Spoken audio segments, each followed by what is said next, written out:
600. We haven't been able to dispatch anybody yet. 316 dispatch. 601 established command at 6th and Harvey.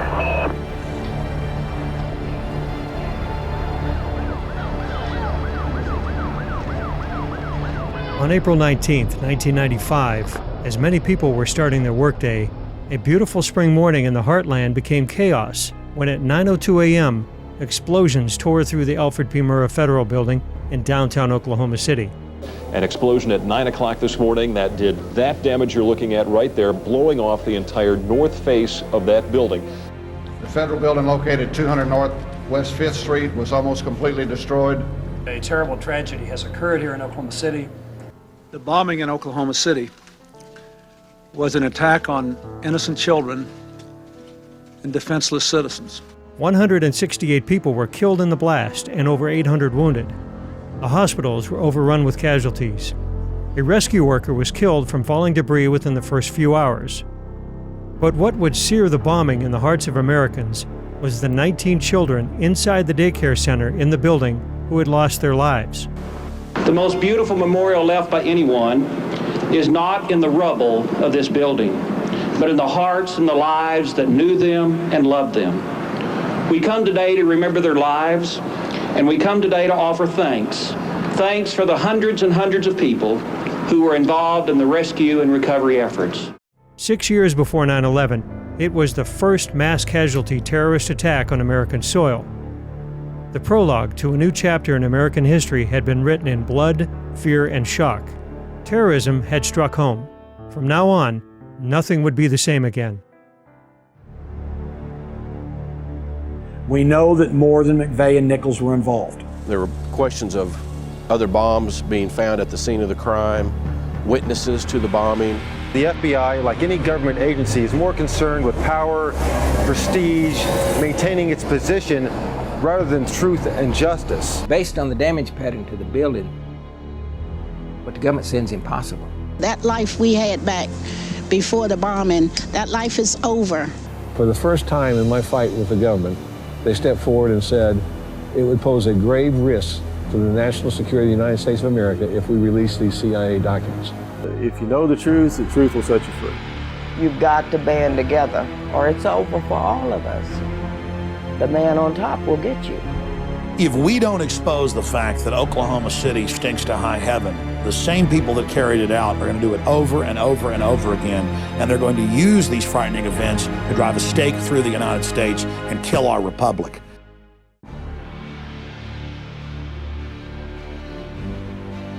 Almost immediately, the Oklahoma City Police Department announced a be-on-the-lookout alert for two Middle Eastern-looking suspects wearing blue jogging suits.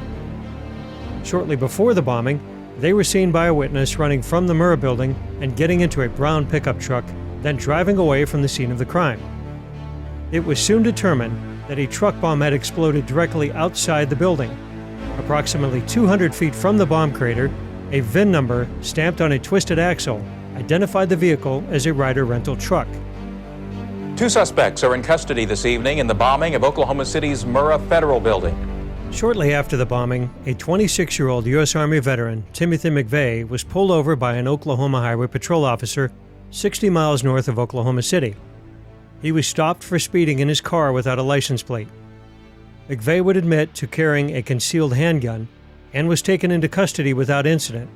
It was the first time Timothy McVeigh had been arrested in his life.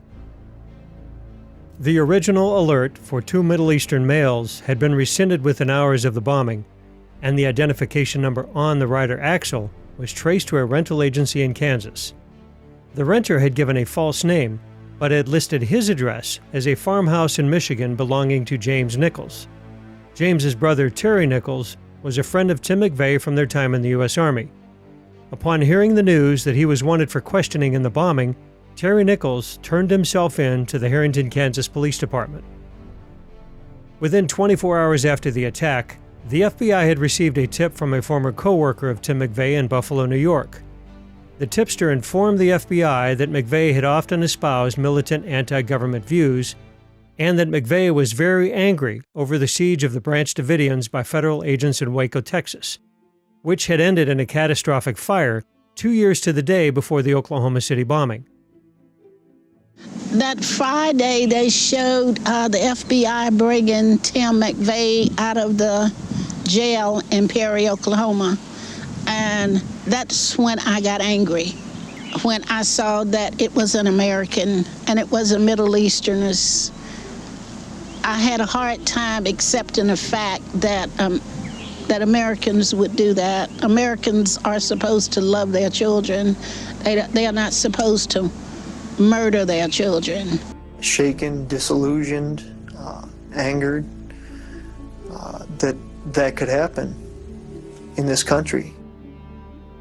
Upon learning that McVeigh was already in jail, the FBI transferred him to federal custody, and an indictment was issued against Tim McVeigh, Terry Nichols, and others unknown for the bombing of the Murrah Federal Building. Another Army buddy of McVeigh's, Michael Fortier of Kingman, Arizona, was later arrested and charged with having advanced knowledge of the bombing plot. The last thing I remember was being thrown to the center of that room and looking up and looking into the sky, and there was no roof and everything was just suspended up in the air in the sky. When I came to, I stood up, I was facing the south, but all the light was behind me. And I turned and looked back to the north, and the whole front of the building's gone. I'm about 4 to 5 feet from where it dropped off. On the morning of April the 19th of 95, my dog, Gunny, and I arrived at the scene of the Murrah building. There was a great deal of chaos at the scene. A lot of people bleeding, screaming, running away from the building. I lost my 2 grandchildren. They were in the daycare center at the Murrah building. Their names were Aaron and Elijah Coverdale. Aaron was 5 years old, Elijah was 2. I was living at the Regency when the bombing happened. That morning I was at work. I had custody of Aaron and Elijah, so they lived with me. And I had dropped them off at the daycare center that Wednesday morning. I'd get up in the middle of the night and get in the shower and turn the water on so people wouldn't hear me screaming. And I'd just scream at God and ask him what was wrong. Why were we being punished so? I knew the Coverdale boys, Elijah and Aaron. These 2 boys, they were characters. Me being single and living in this apartment, I was kind of a party guy at that time, 27 years old. At one point in time, I had promised these 2 boys that I was going to give them some toys. And problem with that, living in the Regency, on the 18th floor, you leave something in your car, you don't want to go back down and get it because it's just a hassle unless it's ice cream. And so I left these toys in the car for the longest time, and I never did get them those toys until, after they passed away, when I gave them to Janie. Well, then I got watching the stuff down on the street, kind of got mesmerized by what was going on down on the street. While I was standing up there, there was a little girl that was taking a photography class at UCO that took a picture of the building, and I was in that picture. You could not see anything in front of you. The smoke was so thick and so black. And the only thing I can tell you is it smelled like sulfur. If you were in a chemistry lab, it smelled like sulfur. And she said, "You can't go that way." And I said, "Why?" She said, "There is nothing out there. It's gone."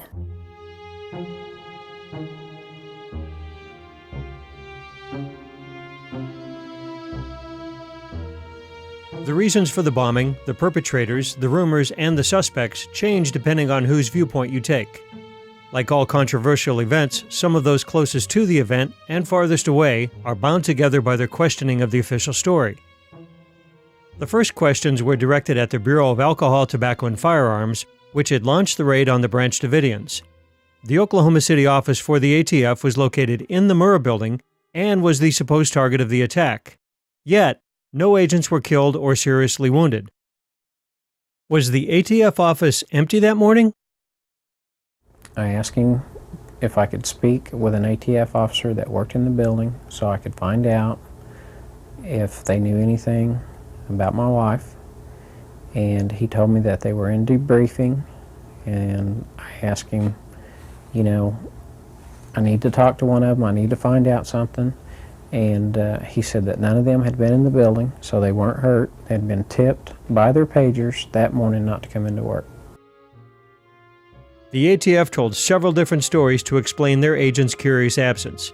The most fantastic story was that 2 agents were indeed inside the building and were heroes that day. ATF agent Luke Franey claimed that he was knocked unconscious by the blast and, after an aborted helicopter rescue, crawled onto an outside ledge to escape his office. Franey reported that he then used his martial arts skills to break through several walls and injured his hand.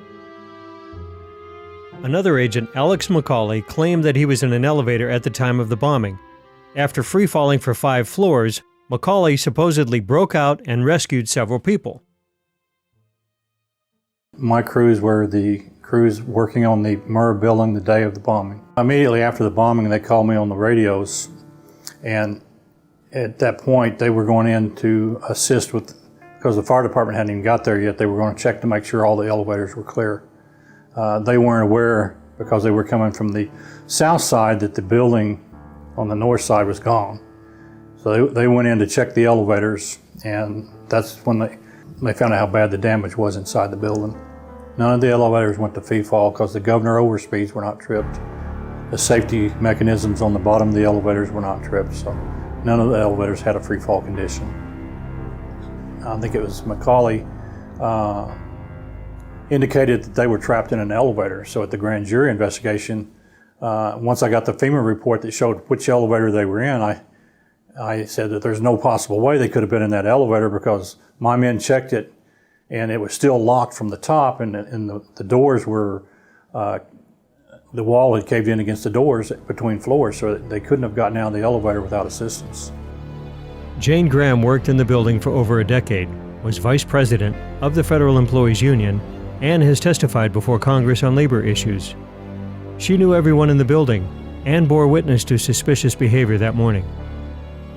On the morning of the bombing, when my husband dropped me off and I got out of the car, as I was walking toward the entrance, there were 2 men standing directly in front of the double doors, and there was a little sitting area there, planter and so forth there in front. They were standing right there on the sidewalk. They had on ATF jackets, which said ATF on them. They were talking to a 3rd gentleman who was dressed in business clothes. And I saw them, their backs were to me, and I thought, they don't normally, you know, all of the people we see go up there to ATF and everything, they're never identifiable. You know, they always are dressed, you know, a lot of them look like drug people and other things, and, you know, but they're certainly not dressed for you to be able to tell who they are. A paramedic who responded to the bombing, Tiffany Bible, confirms that the ATF were not in their office and in fact may have been aware of some type of threat that day. In this affidavit, she states that immediately after the bombing, she asked an ATF agent on the scene if any of them were in the building. He responded, "No, we weren't in there today," and that the Murrah building was bombed because of Waco.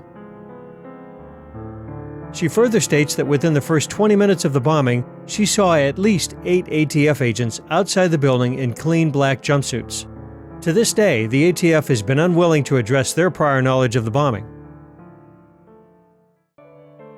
Beyond the vague rumors of the significance of April 19th, some federal agencies were aware of an actual threat. One of the most frustrating things about prior knowledge is that the media, some in the media and others would accuse us of saying that the government blew the building up, which we never said, and I do not believe. The U.S. Marshals, responsible for security of federal personnel and facilities, warned that, quote, Islamic terrorists may be planning suicide attacks against federal courthouses and government installations, designed to attract worldwide press attention through the murder of innocent victims. The ATF had placed informant Carol Howe into a white separatist community in eastern Oklahoma called Elohim City. Another ATF agent admitted under oath that one suspect, Andy Strassmeyer, was reported to make, quote, threats to blow up federal buildings, unquote, before the Oklahoma City bombing. Furthermore, Carol Howe actually drove Strassmeyer and other suspects to Oklahoma City to scout bombing targets.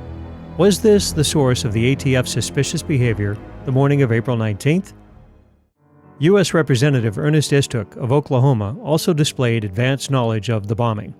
To my left, from the east, I saw Senator Istook kind of work his way west. Well, he came up to me and we started talking small talk, you know, terrible thing and all this, and really didn't know what much to say. And he said, all of a sudden he made the comment, yeah, we knew this was going to happen. I noticed the lady back behind me by a backhoe, they're taking pictures. She identified herself as an attorney, Lana Tyree, and she was with Ernest Istook.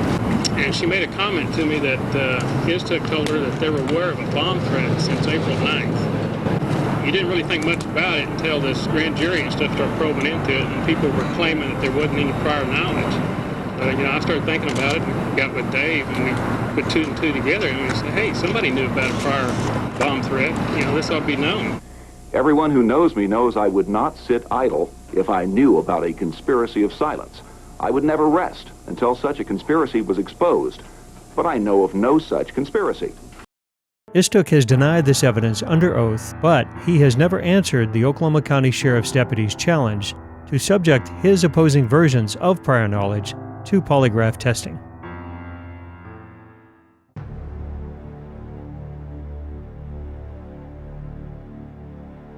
Many witnesses have officially stated that the Oklahoma County Bomb Squad was conducting a search at the federal courthouse across the street from the Murrah building 2 hours before the attack.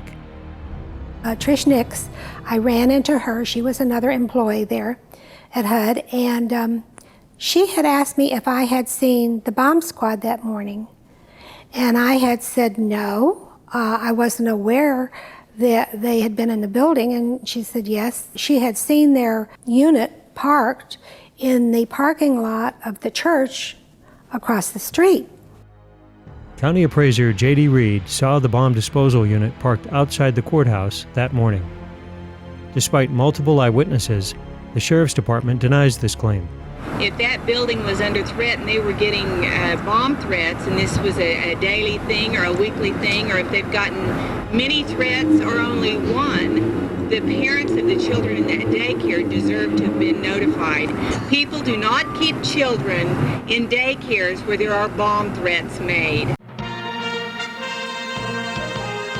Under the pressure of mounting evidence, ABC's 2020 reported on many of these puzzling questions a year and a half after the bombing.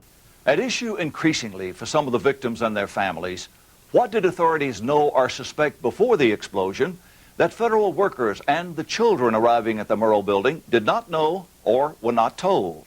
There was this fairly large truck with a trailer behind it, and it had a shield on the side of the door, and it said bomb disposal or bomb squad below it. Authorities now claim in federal investigative reports that the huge, ominous truck with its trailer was being used by a deputy to run routine errands.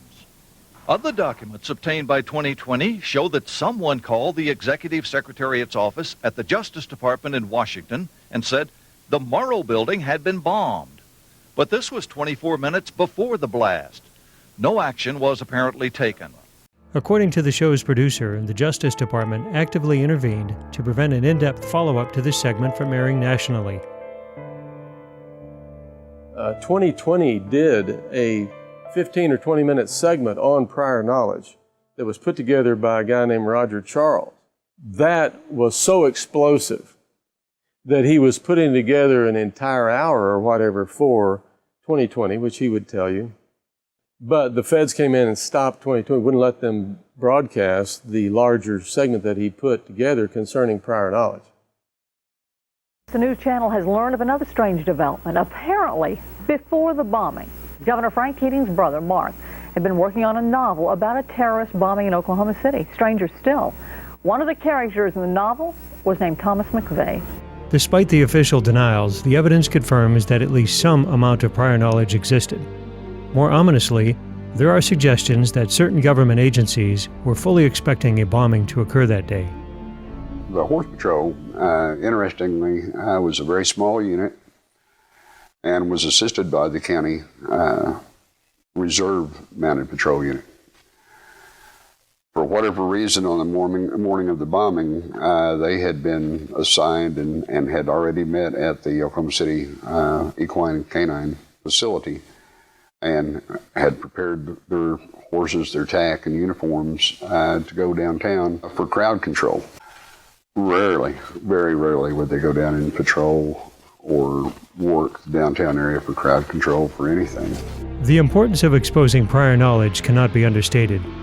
Those individuals who understood the danger beforehand and did nothing are just as guilty as those who lit the fuse on the bomb.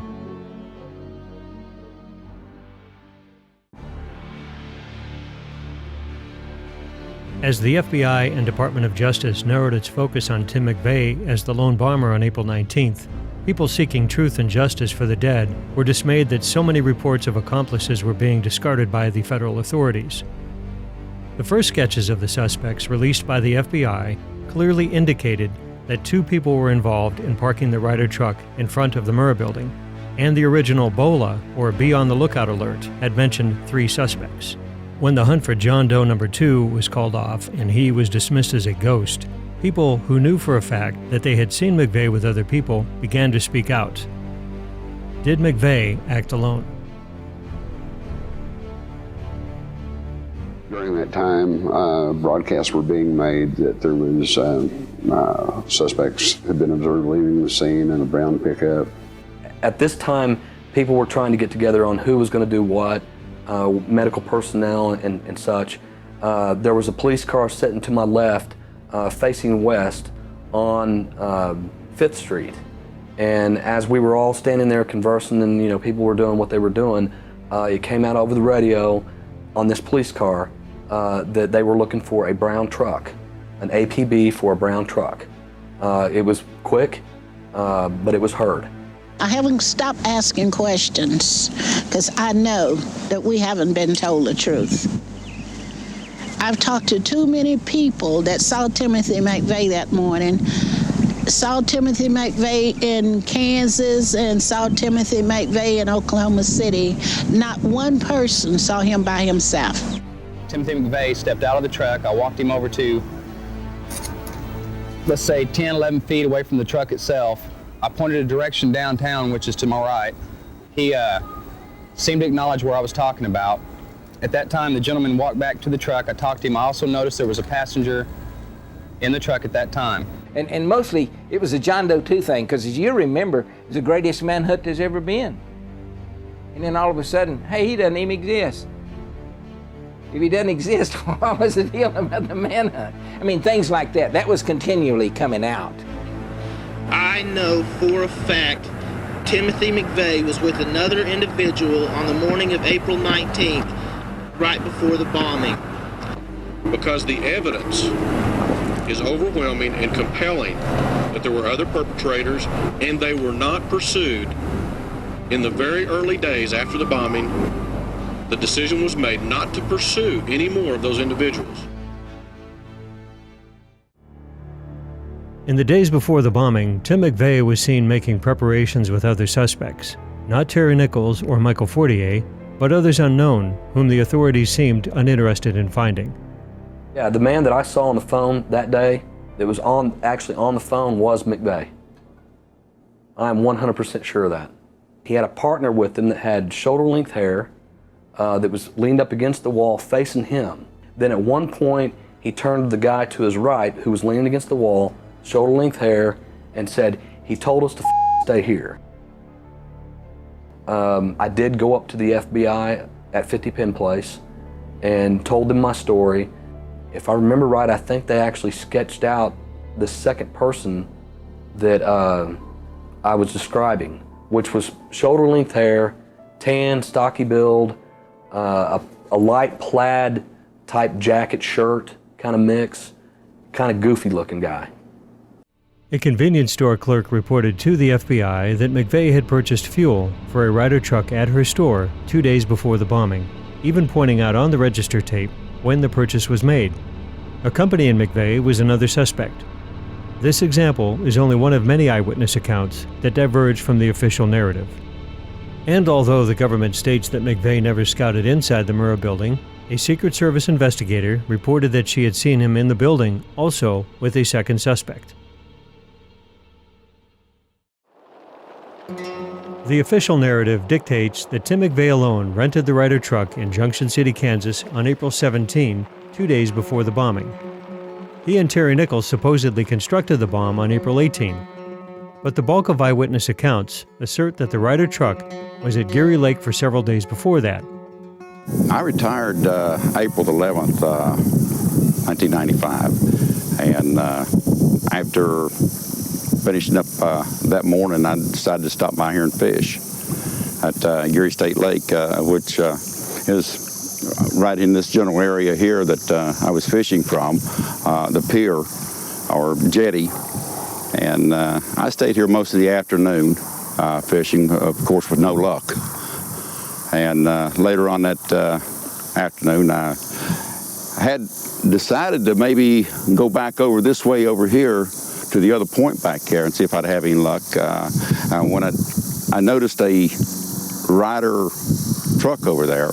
I was sitting at home one day and my wife came in from work and she said that she had been stopped in a roadblock up here at Geary Lake in reference to the Oklahoma City bombing and the making of the bomb here at Geary State Lake and with a Ryder truck. And I said, well, you know, I had told you about the Ryder truck I had seen there before this. And that's how I became aware of it. And then the next thing I knew, she told the ATF and FBI, the people at the roadblock, that what I had seen. And before I knew it, my house was swarming with agents. McVeigh stayed at the Dreamland Motel just outside the gates of Fort Riley, Kansas, while he rented the truck and built the bomb. Once again, eyewitnesses state that he was not alone, and the Ryder truck was there for days before the FBI insists it was. The maid at the Dreamland saw McVeigh's friend with the Ryder truck, and when shown a sketch of John Doe number 2, told the FBI, "My God, who did the sketch? It looks just like him." All these reports indicate that more than one Ryder truck was involved in the bombing, and more people than the government is letting on.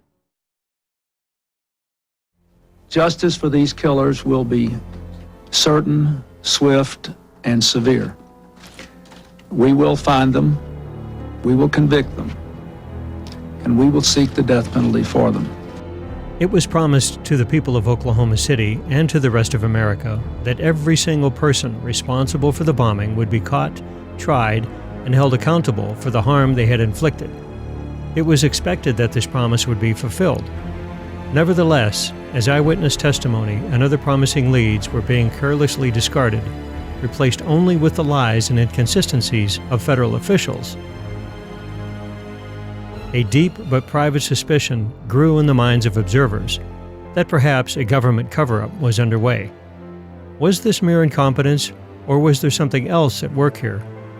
I was a police officer in the Tulsa Police Department for 27 years.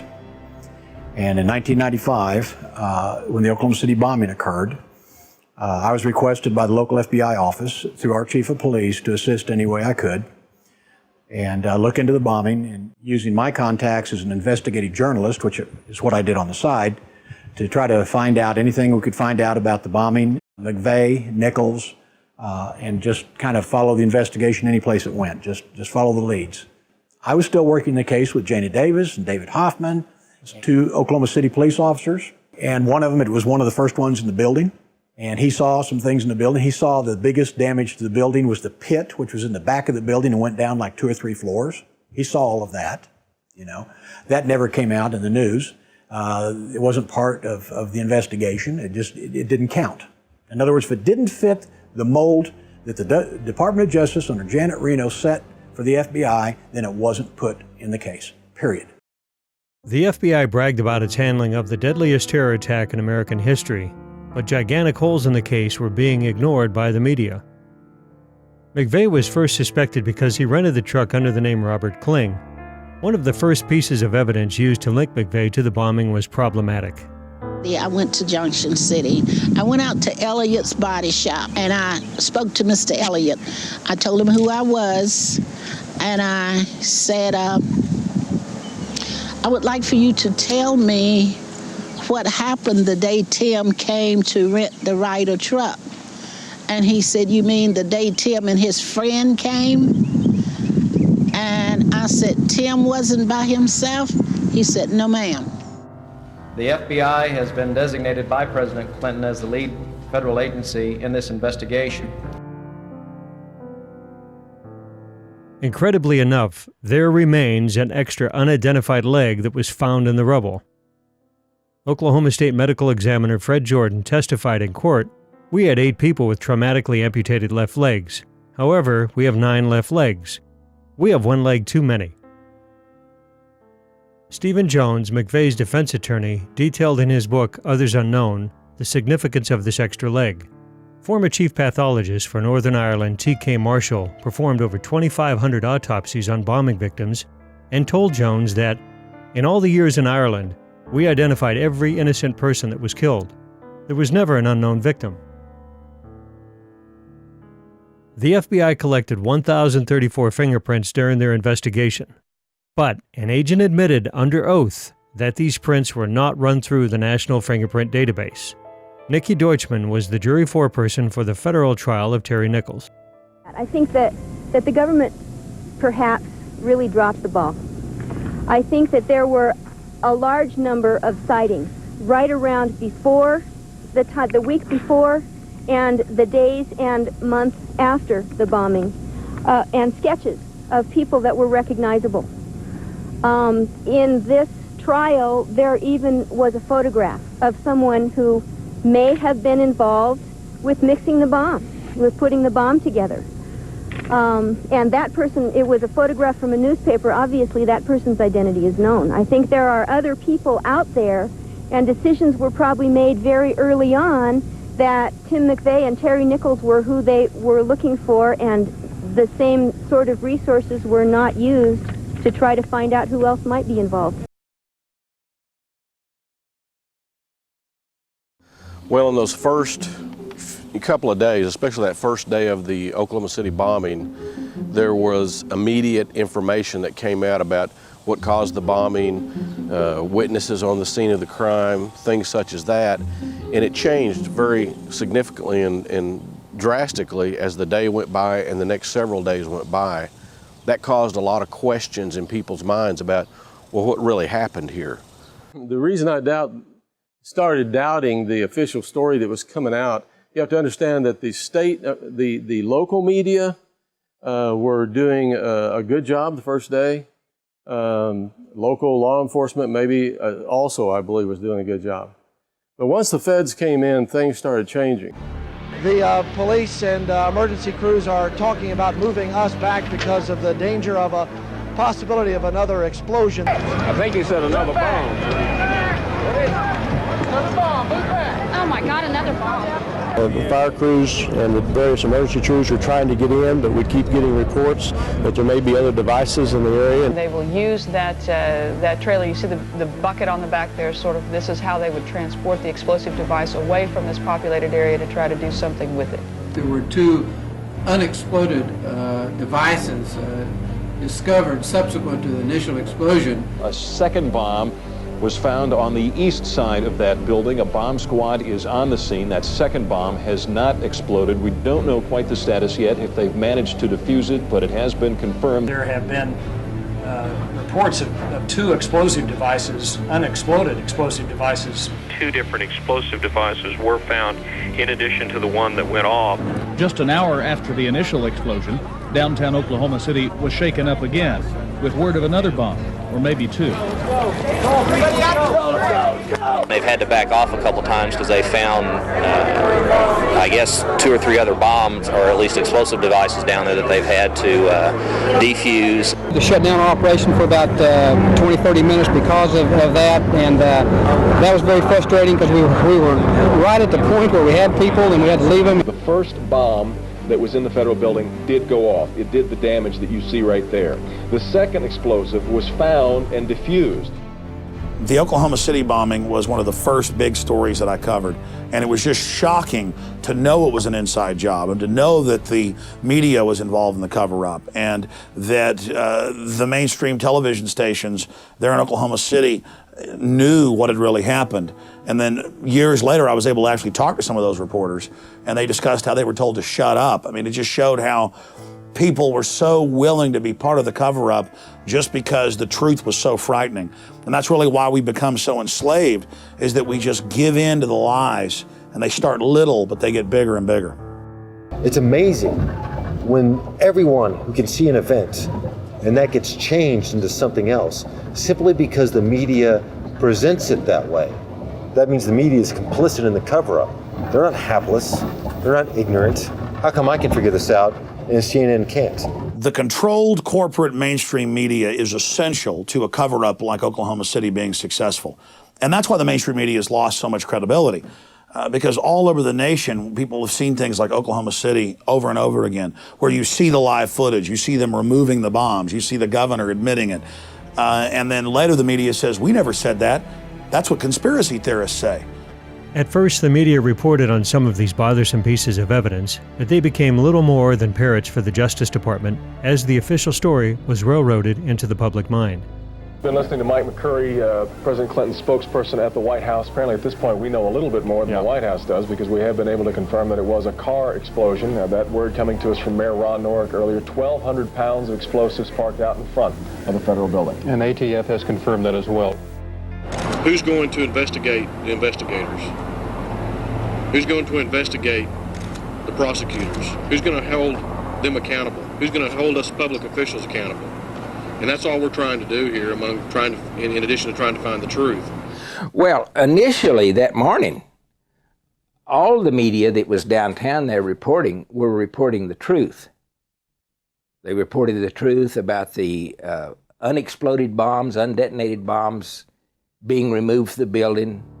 By afternoon, things began to ease a little bit. You could sense a difference, and by the next day, everybody but Channel 4 had changed their story completely. One local station in Oklahoma City, KFOR-TV, did perform its duty by reporting on McVeigh's accomplices, the evidence of prior warnings, and many other aspects of the case. The New York Times Broadcasting Company purchased KFOR a year after the bombing. The programming director was fired, the lead journalist on the bombing, Jana Davis, was let go, and all reporting that contradicted the government vanished. The victims turned to the government with their questions, expecting the full truth to come out. This was not to be. Those who asked too many questions or knew too much were discouraged from their efforts in other ways. Debbie Nakanashi, who was with the post office, she was told not to talk to anybody about that. Her job had been threatened to her. She went to the union over it. Then they apologized. But she and I went on a number of occasions to Washington, D.C. We tried to see every senator and every congressman from Oklahoma. Not one would give us an interview. I was told by an agent, an FBI agent, that due to comments that I'd made, that people like me often ended up dead, and he'd be careful what I said if I was him. And in the way that he put it forth, I felt like it was a threat. I wrote letters to Janet Reno when she was the United States Attorney General. I wrote Louis Freeh, who was over the FBI at that time. I wrote Senator Orrin Hatch. I wrote everybody I could think of asking for help. Nothing was done.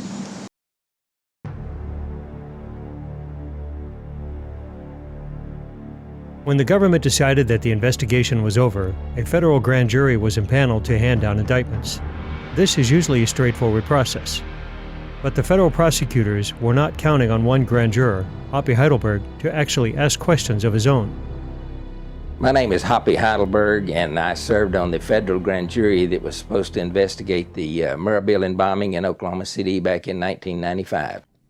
Actually, the grand jury has two responsibilities that are outlined in this book. The first one is says the grand jury operates as a sword, authorizing the government's prosecution of suspected criminals, and also as a shield, protecting citizens from unwarranted or inappropriate prosecutions.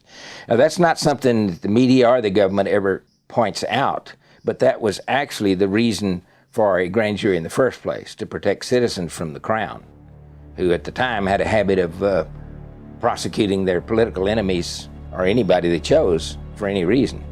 The grand jury, our grand jury, that was supposed to be calling witnesses, were not allowed to call any. And it was my letter to the judge telling him that and demanding that we be allowed to call witnesses that got me excused from the grand jury. What you will hear and what they say that's a lie is that the grand jury foreman is the only one that has the right to do this or that. And that's not true. According to the book, any member can demand anything he wants for any reason. It can be just his personal opinion. It can be from information he gets. And of course, they tell us, well, you can't watch TV or you can't read the paper. That's nonsense. That's nonsense. Grand jurors need to be well informed if they're going to do their job properly. See, we were never allowed to see the photo evidence from the cameras on the Murrah building that would have shown the truck being parked and the people who got out of the truck. That's all on tape. And we were authorized to see all of that, but we weren't allowed to see it. And in fact, nobody's been allowed to see it. All those tapes have been kept under wraps for 15 years. It was just too important to the American people to know what happened there for me to keep quiet, because nobody else was going to speak up. The other grand jurors were petrified because they observed on a daily basis the kind of intimidation tactics that were used by the Department of Justice attorneys to attempt to keep me under control. And when they found out about the FBI visits to my home, I really shook them up. Now they're even scared to talk to me in the men's room. Hoppy will never be silenced. In 1998, he ran as an independent candidate for governor of Oklahoma, intent on reopening the investigation into the bombing. After being excluded from the gubernatorial debate, Hoppy walked on stage to ask Governor Frank Keating why. Y'all both are on record as saying that you think I should participate. Do you still believe that?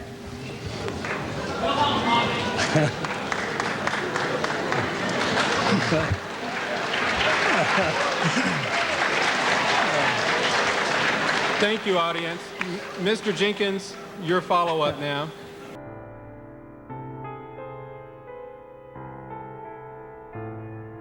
Two years after the bombing, the trial of Tim McVeigh began in Denver, Colorado. The trial had been moved out of Oklahoma despite the constitutional mandate that federal crimes must be tried in the district in which they occurred. The truth seekers were assured that all of their questions would be answered in court. The trial was not handled appropriately. It was handled in a way that was very prejudiced against the defendants. If you look at what Judge Maitch did concerning prejudicing the jury toward the people that were being prosecuted, by 2 weeks he showed them pictures of dead babies and blood and guts, and which is all basically, in my understanding of the law, illegal to prejudice the jury like that. Yet they did that kind of stuff apparently on purpose. I was told that by the U.S. attorney that if I attended the trials in Denver, that all of my questions would be answered. I gave up everything I had, my apartment and everything, and I moved to Denver. And I attended both trials, and by the time Terry Nichols' trial was over, I had more questions and no answers. The trial lasted 3 weeks. In contrast, the O.J. Simpson trial in 1995 had lasted 9 months. The jury deliberated for less than 24 hours and sentenced Tim McVeigh to death. McVeigh waived all his appeals and was fast-tracked to be the first federal prisoner executed in decades. Just before his execution date, the FBI announced that they had withheld thousands of pages of documents that could have influenced his trial, which led to a month-long stay of execution. I mean, they weren't able to get thousands, at least thousands, probably a lot more than that, of documents from, the FBI and the DOJ. They just wouldn't turn them over. On June 11, 2001, Tim McVeigh was put to death by lethal injection at the federal death row in Terre Haute, Indiana. He left no message, and was quickly cremated without an autopsy being performed on his body, contrary to the standard procedure for executed prisoners. Terry Nichols was tried and found guilty in a separate trial and received a life sentence without the possibility of parole. In 2004, Terry Nichols was then tried in Oklahoma on state murder charges in the prosecutor's hope of imposing a death sentence. Nichols was found guilty, but a jury once again refused to execute him. Those jurors did the best job they could with the case that was presented to them. I think what their statement says is they knew there was something wrong and somebody had some involvement here. But they also, as they have said themselves, that there were lies, there were mistruths, there were bungling, there was arrogance, there was things that were not pursued like the other John Does. And so they felt like there was a reasonable doubt. Michael Fortier became a witness for the federal prosecutors, received a 10-year sentence, and was released in 2006 directly into the Witness Protection Program. Justice, the government announced, had been served.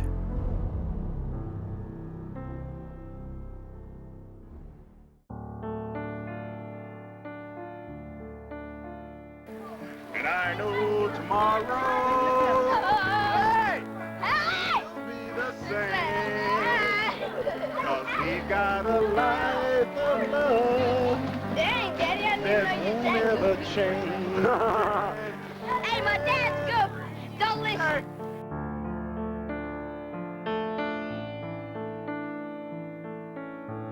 As the government proclaimed justice for all impacted by the bombing, the people back in Oklahoma still sought the truth and knew now they were on their own. The list of questions continued to grow due to the mysterious death of Oklahoma City police officer Sergeant Terrence Yakey. Terry Yakey, unlike the rest of Oklahoma, may have known too much. Officer Yakey was just over 30 years old at the time of the bombing. The morning of the bombing, he was issuing a traffic ticket near the Civic Center Music Hall, which is about 4 blocks to the west of where the Murrah building stood.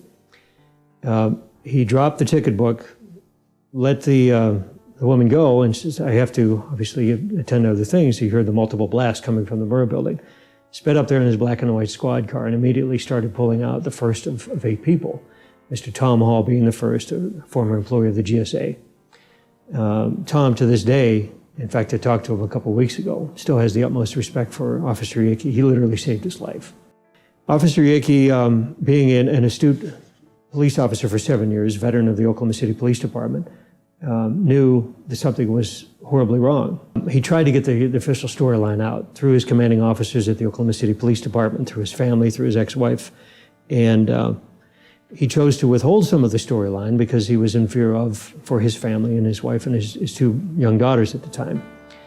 What we found out, between the hours of 8 a.m. and 1 p.m. that morning, he was brutally murdered 1.5 miles from the front gate of the El Reno Penitentiary. From that moment that his body was found, we know that the crime scene was destroyed.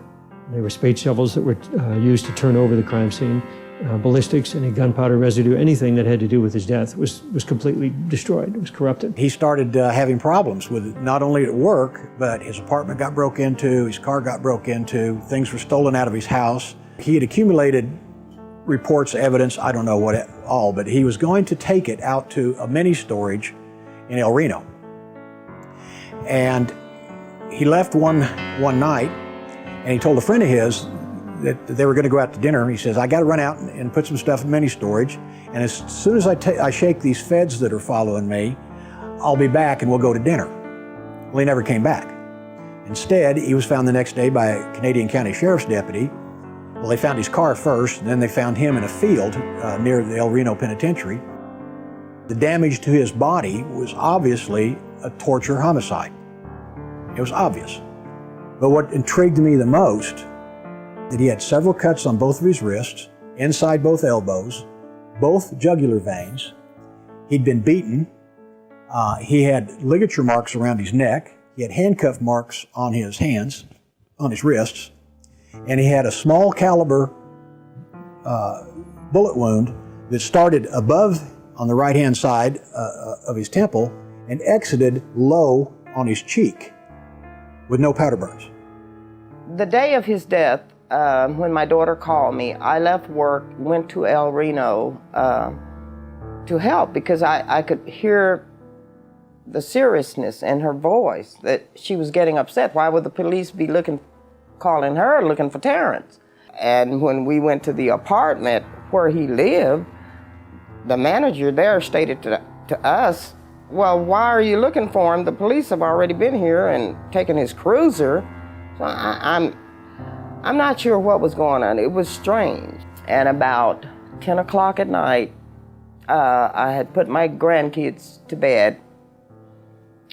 The phone rang, and when I picked the phone up, I could hear my daughter screaming in the background. And I assumed something bad had happened, but I didn't think death. And my son said, Mom, they found Terry. He's dead. One of the things that surprised me was that there was no autopsy performed. The other thing that really bothered me was we were being told that Terry was high on drugs and drunk. And of course, the medical examiner's office did a report on Terry and his injuries, which was really not an autopsy, but just an overview. And it showed that his BAC was 0, meaning no blood alcohol content. There was no drugs in his system. It bothered me that they didn't treat Terry like a police officer like he was. He was a good guy. And he never said to us that I'm depressed. I need help. Not to me, or not to his sisters. I think it's only fair that we know, as Terrence's family members, what happened. Officer Yakee's official cause of death was suicide. And that was actually laid out in the medical examiner's report at the Oklahoma State Medical Office, Examiner's Office. We've since were able to retrieve that record. What we found out, though, is that, number one, the crime scene was corrupted, went completely in the face of a proper investigative procedure. The extent and the amount of, and the number of wounds on his body clearly shows that he couldn't commit suicide. Physically and logistically, you just can't do that to yourself. Terry also, we knew, was anemic. He would not have been able to traverse over half a mile from where his car was to where his body was found and not have passed out. His heart would have literally given out. He wouldn't have had enough blood pressure in his body to survive. The car was locked. The windows were rolled out. The keys were in the console. There was a bloody knife in the glove box. You don't stab yourself 13 times and have superficial wounds on the, along your arms and chest and your upper neck, and walk a half a mile and decide to die next to a tree. Being the family of an officer, I expected some kind of care and consideration for us, being the family of Terrence. There was another detective by the name of Mullinex that told my daughter that she looked at too many movies and she needed to see a psychiatrist. When we were asking questions, wanting to know about his belongings, wanting to know about things that happened during the course of where they say they found my son. And I don't think this was very kind of them and considerate of us being family, that they should have talked to us like that. But they did. And as far as I'm concerned, that made me more suspicious of what happened to my son. The brutal torture and murder of Terry Yakee served not only to silence his voice, but the voices of other first responders who may have seen something that would shed light on what really happened. Those who keep their silence know exactly what Terry saw, but he will never be forgotten by those who ask questions and demand answers.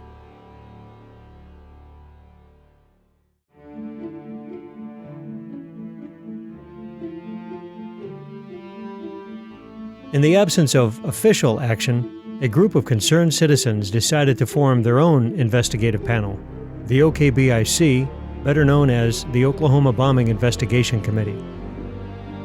Their goal was to compile enough evidence that would attract attention by the media and the government, and therefore compel a more thorough investigation. Entirely funded by donations and their own money, The OKBIC took affidavits, recorded eyewitness testimony, and paid for private investigators to chase down leads.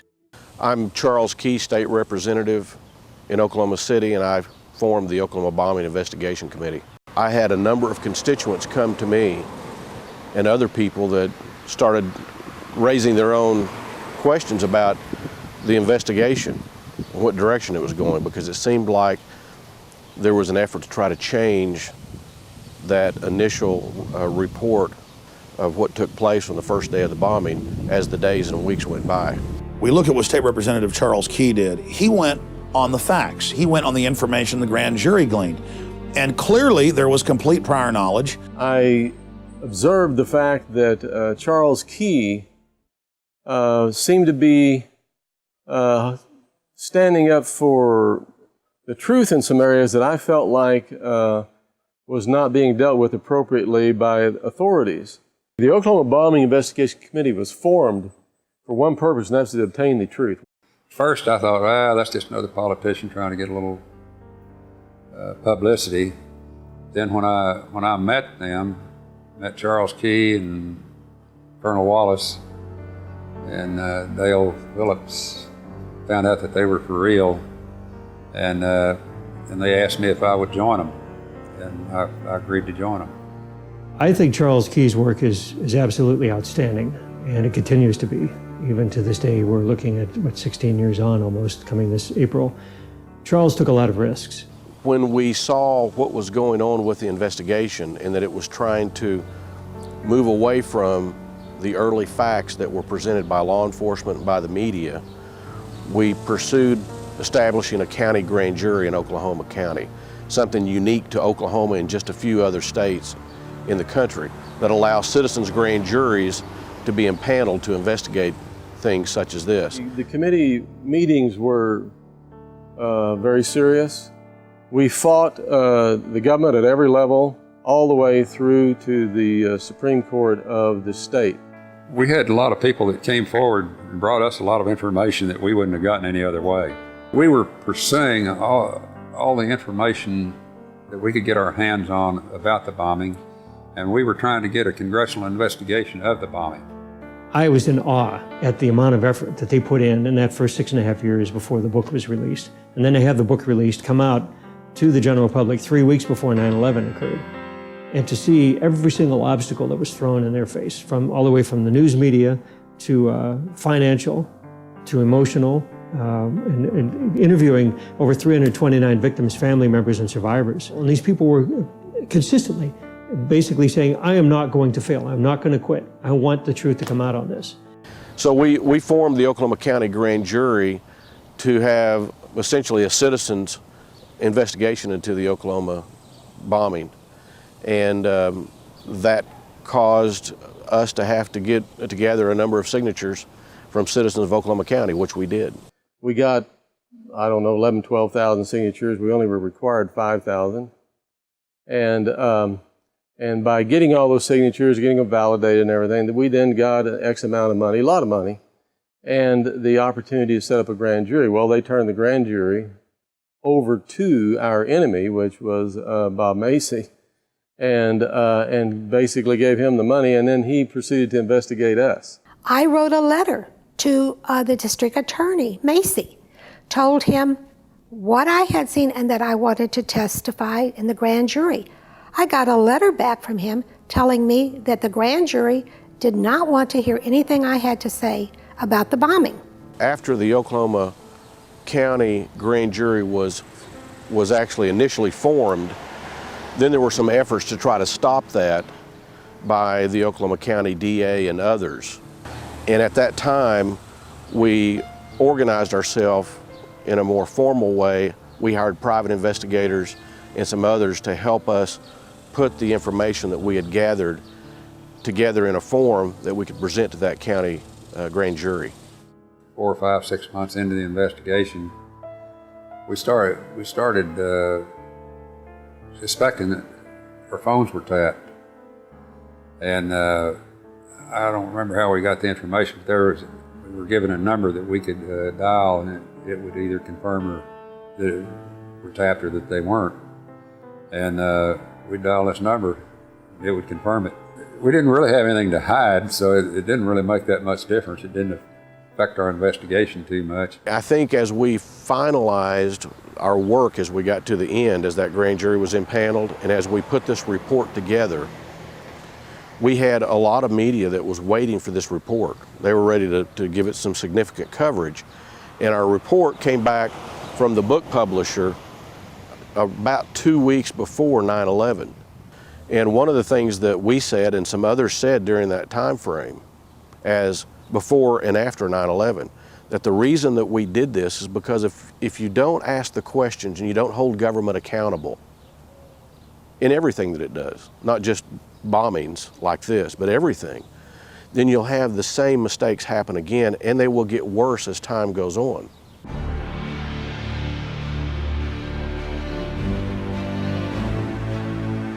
The official story dictated that the Ryder truck packed with 1,200 pounds of ammonium nitrate fertilizer and fuel oil, called ANFO, detonated on the northeast side of the building and was responsible for all the damage.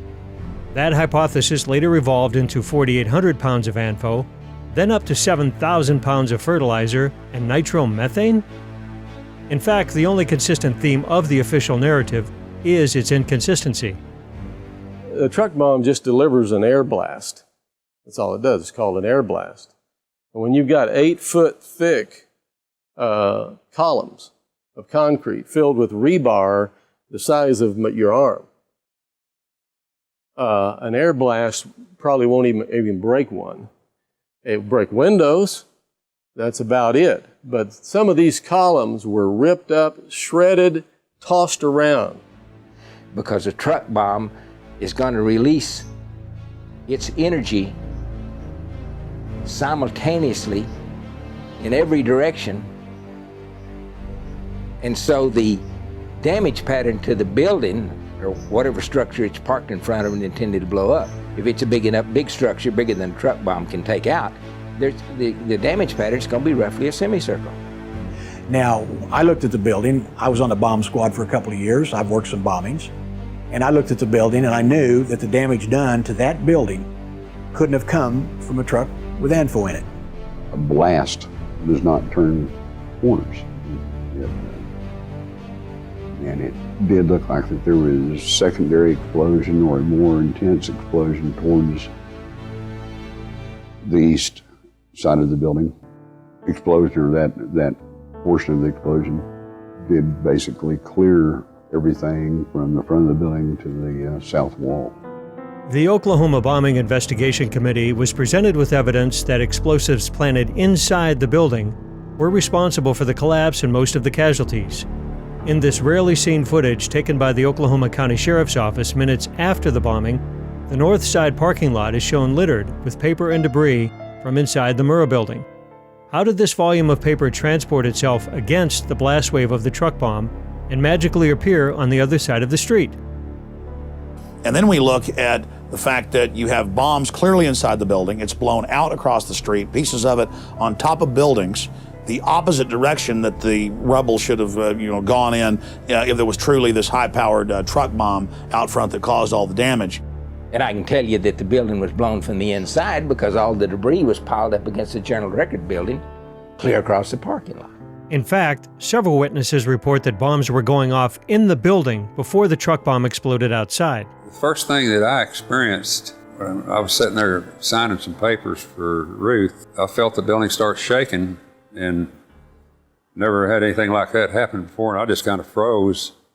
And then the lights went out. It didn't get totally dark because the whole front of the building was glass. The lights went out, and then the debris started falling on my desk. And then something hit me in the back of the head and knocked me out before the truck bomb went off.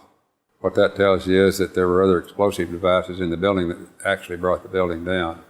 The building started to sway back and forth. It was going back and forth. And I had sat there and I thought, no, it doesn't feel like an earthquake. And I was kind of stunned. And then about 7 or 8 seconds later, I felt this explosion, and you could actually feel the concrete floor actually rising from underneath you. You could feel it coming up from the inside. It was like slow motion. We crawled under before the glass started coming, and everything it just seemed to roll in on us. I thought it was an earthquake when it started. It was just a kind of a shake, and then everything started going like this, and I dove under the desk, and then all the glass came in and the ceilings came down. 3 seismographs at the University of Oklahoma, the Omniplex Science Museum, and in Franklin, Oklahoma recorded a seismic event lasting 8 to 10 seconds that suggests the possibility of 2 blasts. There were 2 energetic spikes. One was the truck bomb, and the second spike was explained away as air blast pushing on the ground or falling debris. But a representative of the Oklahoma Geological Survey stated for the record that this spike was not the result of floors collapsing and that the last 5 seconds of ground motion did not have air blast associated with it.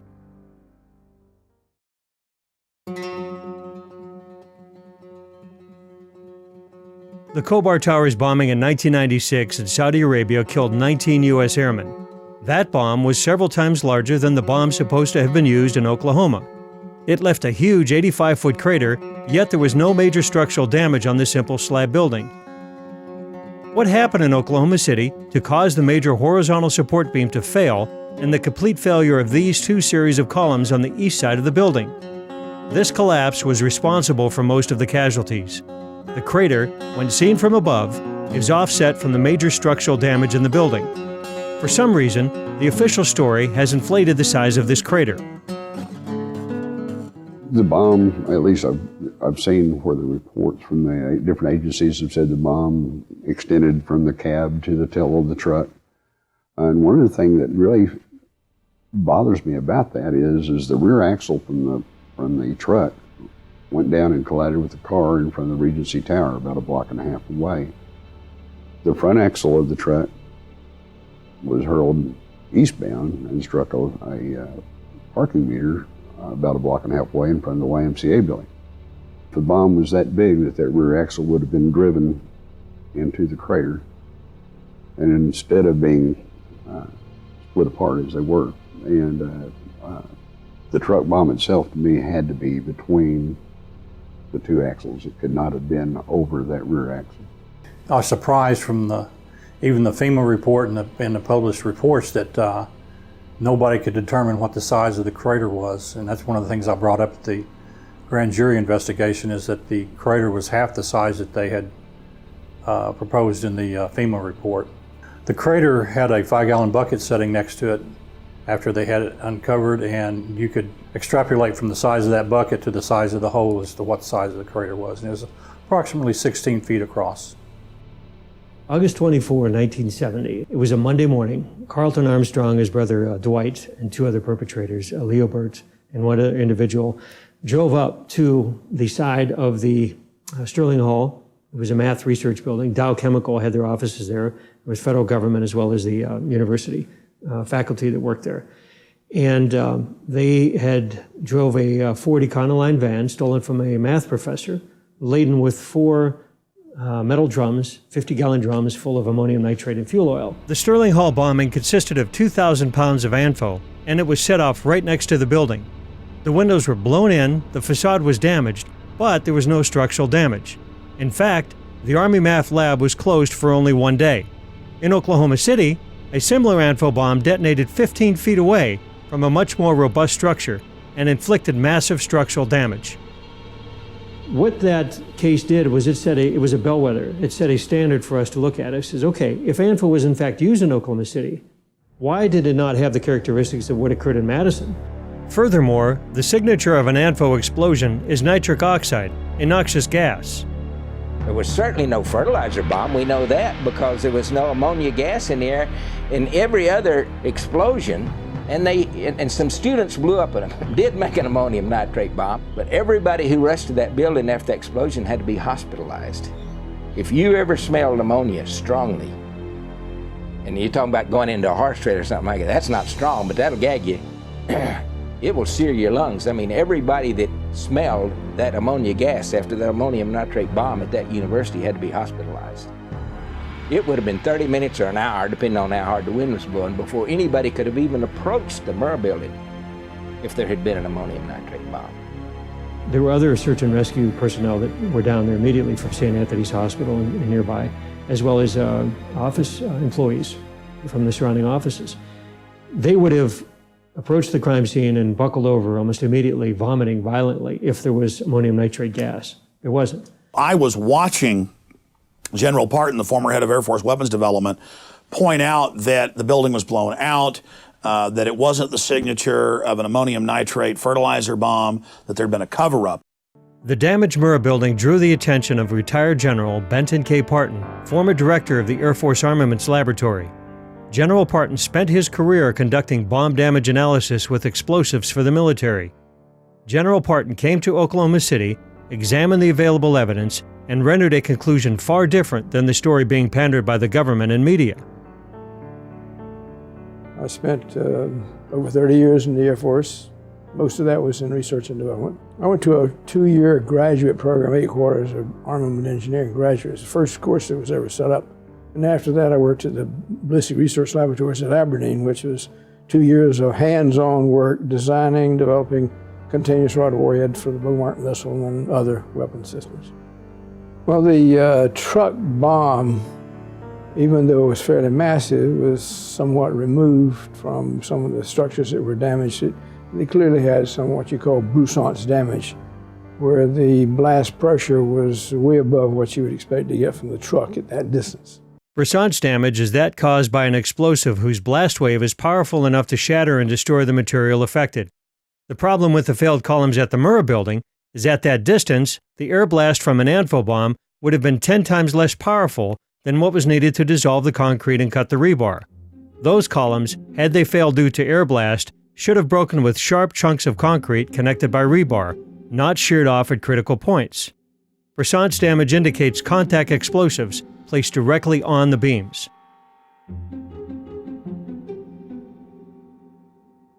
Even more perplexing is the total collapse of column B3, which caused the floors on the east side to pancake onto one another.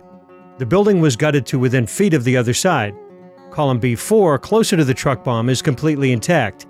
Yet we are supposed to believe that a blast wave traveled through B4, leaving the sheetrock almost untouched, and completely destroyed the column farther away. And most of the front columns were destroyed when the supporting header beam failed. But the cause of failure, supposedly being air blast, should have thrown it into the building. Instead, it fell straight down and rolled towards the crater. General Parton's report was conclusive. The Murrah Federal Building was not destroyed by one sole truck bomb. The major factor in its destruction appears to have been detonation of explosives carefully placed at 4 critical junctures on supporting columns within the building. Many independent experts concurred with the Parton report. Sam Cohen, inventor of the neutron bomb, issued this statement: "I believe that the demolition charges in the building that were placed inside at certain key concrete columns did the primary damage to the Murrah Federal Building. It would have been absolutely impossible and against the laws of nature for a truck full of fertilizer and oil, no matter how much was used, to bring the building down." The FBI put all their weight behind the lone bomber theory and tailored the evidence to fit that scenario. Dr. Frederick Whitehurst, a supervisor at the FBI crime lab, turned whistleblower over the Bureau's handling of the evidence in the Oklahoma City bombing. Released a report today condemning the FBI crime lab for mishandling evidence and for slanting its analysis. The report is expected to specifically criticize the lab's handling of the Oklahoma City and World Trade Center bombing cases. It was the allegations of FBI whistleblower Frederick Whitehurst that sparked that investigation.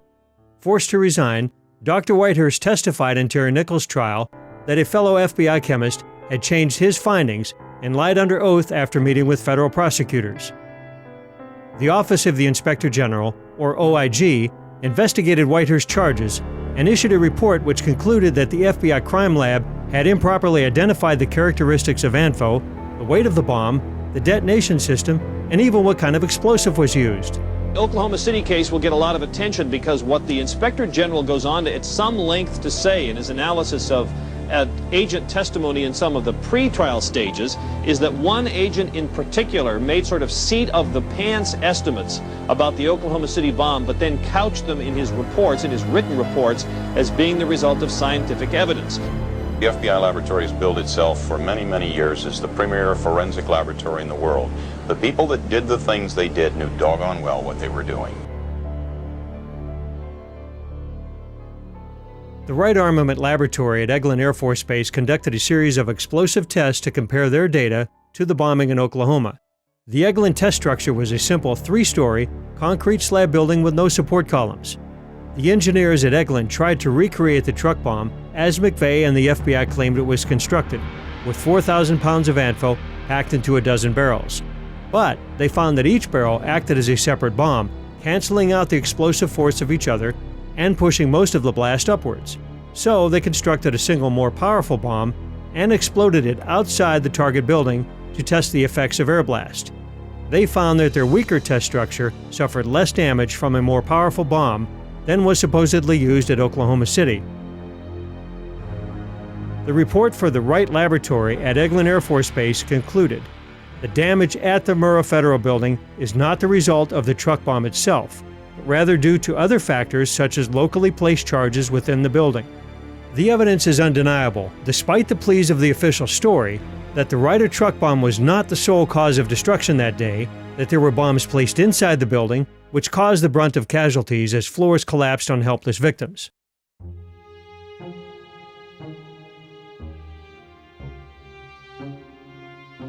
And the rescuers apparently had to abandon the people they were trying to rescue temporarily. Were you there a minute ago when somebody yelled they thought they'd seen a second device? Yes, sir. We were close to the parking area trying to recover a victim. As rescuers desperately tried to free the victims from the rubble, several evacuations of the site, due to reports of other bombs, impeded these efforts.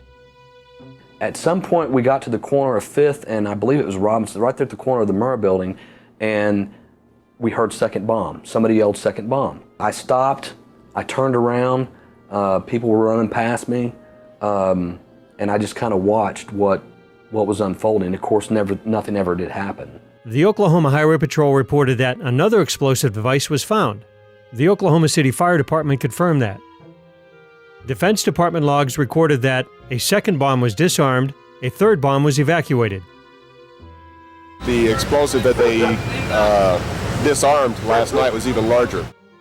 Who planted these bombs and had access to the Murrah building before the bombing? A deputy sheriff recorded this footage during one of the evacuations. Here the ATF is seen pulling out several weapons and blocks of what appeared to be plastic explosive. Was this the source of the bomb scare, or did this ordnance come from an illegal armory that witnesses report the ATF kept in the Murrah building? The ATF denies they kept any weapons or explosives in the building. Day 1, hour 2 of the bombing, the most significant event that happened is when they said they found other bombs in the building. The second most significant event was when they moved everybody back and held them back. There were still people alive trapped in the building, but they came in with 2 trucks and backed them up to the Murrah building, and a bunch of these guys dressed in blue jackets with no letters on the back started taking boxes of files out and putting them on this truck. We were told by a blonde female agent that there were files so serious to the government that until those files were located, there would not be any recovery effort.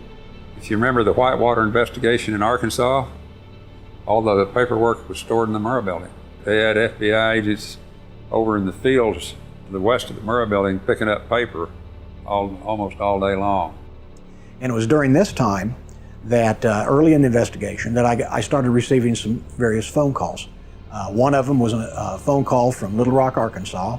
The guy said that he was a federal agent. He was not an FBI agent. He was not ATF. But what he did say was during their investigation of the Clintons, on all the drug running that went through Mena, Arkansas, and Lassiter's Ranch, and all of that stuff that was going on at the time during Iran-Contra, that those records, when Clinton went to Washington, were transferred from there to the Murrah building. Because of the additional bomb threats or because the building was unstable and the firefighters couldn't get to them. So a lot of patients I think were lost that could have been saved. After rescue and recovery had been halted, The building was prepped for demolition even though all the bodies had not been recovered, and despite the architect's report that it could be rebuilt. The investigative team from the American Society of Civil Engineers was not allowed on site. The defense lawyers from McVeigh were able to visit the site one time, but even then, they were not allowed to view the crater. They were going to halt it on the 29th of April. They were going to halt the recovery and prepare the building to be imploded. We went back in after the final demolition to relocate 2 victims that we knew that we had left, and the possibility of a 3rd victim, which we also located him. I don't know why they were in such a rush. GSA was saying the building was unsafe and needed to be brought down. A month after the bombing, the Alfred P. Murrah Federal Building was completely demolished with less than 200 pounds of explosives. The wreckage was buried under armed guard, and one can only think that certain officials breathed a sigh of relief as the outstanding counterpoint to the official story disappeared in a cloud of dust.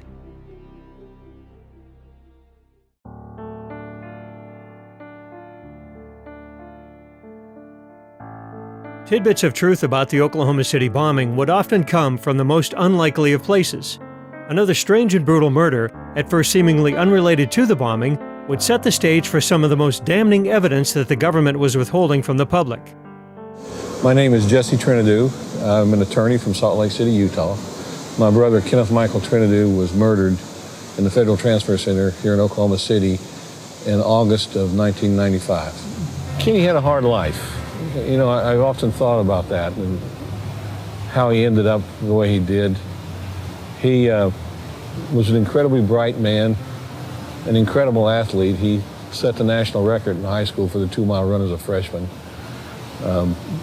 Went into the service, and like so many boys did during the Vietnam War, they come out heroin addicts. He robbed banks, or 2 banks, to support that habit. He was caught and he pled guilty. He went and did his time. He was a very strong guy. He wasn't very big, but he was very tough. He was easygoing, but he wouldn't back down. So that if you pushed him, you were going to get a fight, and it was a fight you were going to lose. We loved him and stood behind him, and he was a good man. Kenny was supposedly arrested for a probation violation and sent to Oklahoma City at the transfer center for a probation hearing. We now know that that's crap. I said to him, Kenny, what are you doing there? And he said, well, they sent me back here for a probation hearing, and we talked about getting him a lawyer, and the fact that we didn't expect him to do more than a couple months. And so my mother called me at work. It was about 7 in the morning, and told me that, and I couldn't believe it, that Kenny supposedly killed himself, because I had just spoken with him the night before. There's no way in hell he would have killed himself. This is not a guy who kills himself. I mean, his life is the best it's ever been. I found out later that an autopsy had already been done.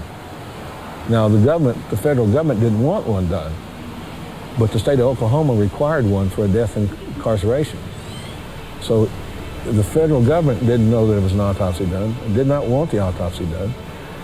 And the federal government went twice to the medical examiner's office asking to have Kenny cremated.